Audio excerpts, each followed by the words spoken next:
पर विराजमान, जैसा कि नाम से है, मैं मिश्रा जी नहीं कहूँगा, रामायणी कहूँगा। नाम से ही एक रामायण का भाव है।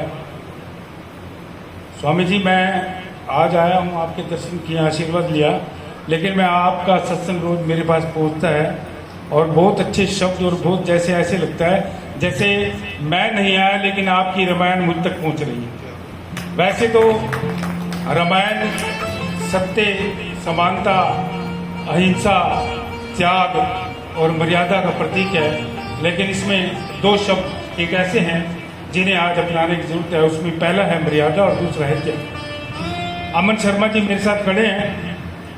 आज इन्हें देखकर मुझे स्वर्गीय मास्टर राम कुमार जी याद आ गए, क्योंकि मैं उनका काफ़ी समय तक शिष्य रहा हूँ और वो हमारे कान भी खींचते थे, थप्पड़ भी मारते थे और मेरे पिताजी को शिकायत भी करते थे।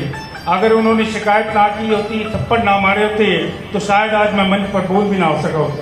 ये सब मास्टर राम कुमार जी की दी हुई शिक्षा का परिणाम है कि आज उनके जो चेले हैं आज एक बहुत बड़ा रुतबे पर पहुंच गए हैं, क्योंकि ये सब उनके गुरुजनों के आशीर्वाद के बगैर कुछ नहीं।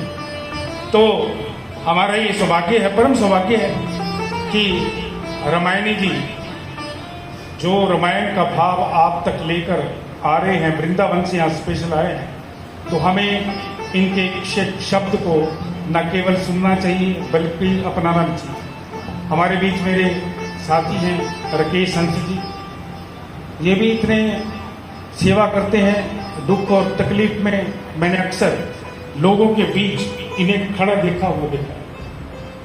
उनके लोगों के भावों को, उनके प्रेम को इस तरह से भाव उजागर करके उन्हें उनके भावों को समझ आते हैं। उनकी सबसे बड़ी खासियत क्या है, ये तकलीफ को समझ आते हैं, किसी की दुख पीड़ा को समझते हैं।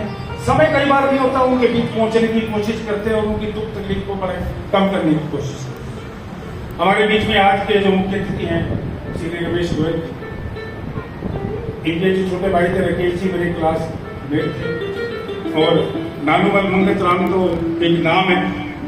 आज से 40 साल पहले मैं इनकी दुकान पे अखबार भी फेंकता था और इनके पिताजी मेरी मेडिकल स्टोर पे दवाई लेने आते थे, आशीर्वाद लेके जाते थे। मैं बहुत थोड़ा सकता हूँ। ये एक परिवार अब का नहीं, शुरू से देखता आ रहा। इनके पिताजी के समय का देखता आ रहा हूँ। छोटा सा था मैं, तो कभी मेरे से पूछ लेते थे, दवाई लेने आते थे कि बेटा पैसे कम न लियो, मेरे पास पैसे हैं, दवाई बढ़िया दे दी, पैसे दो फालतू ले ले। मतलब ऐसे था। वो बताते थे भाई तेरा पिताजी आसाराम मेरा दोस्त है, जिगरी यार है मेरा। तो ऐसा आशीर्वाद देते थे जैसे राकेश ही नहीं है, क्योंकि मैं घर जाता था इनके साथ, खाना भी खाया, मेरे को भोजन कई दफा प्राप्त हुआ। ऐसे लगता था जैसे अपने घर में आदमी बैठ के भोजन ग्रहण करता है। तो ये तो शुरू से ही इनका जो परिवार है, इनके पिताजी का, बचपन से जानता हूँ, बहुत सेवाभावी और लोगों के दुख तकलीफ में काम आने वाला।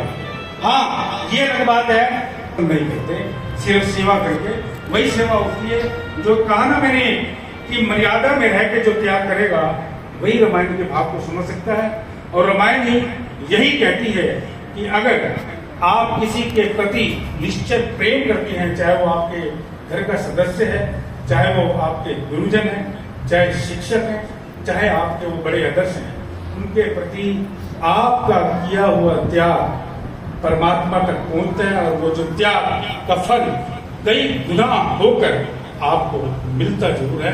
त्याग और समर्पण को आप जरूर धारण कीजिए, यही रामायण का भाव है। और मैं डॉक्टर अमन शर्मा जी का बेहद आभारी हूँ जो आज उन्होंने यहाँ बुलाकर मंच पर सम्मानित किया। और एक बार फिर रामायण जी आपके चरणों में शुभेच्छा। धन्यवाद।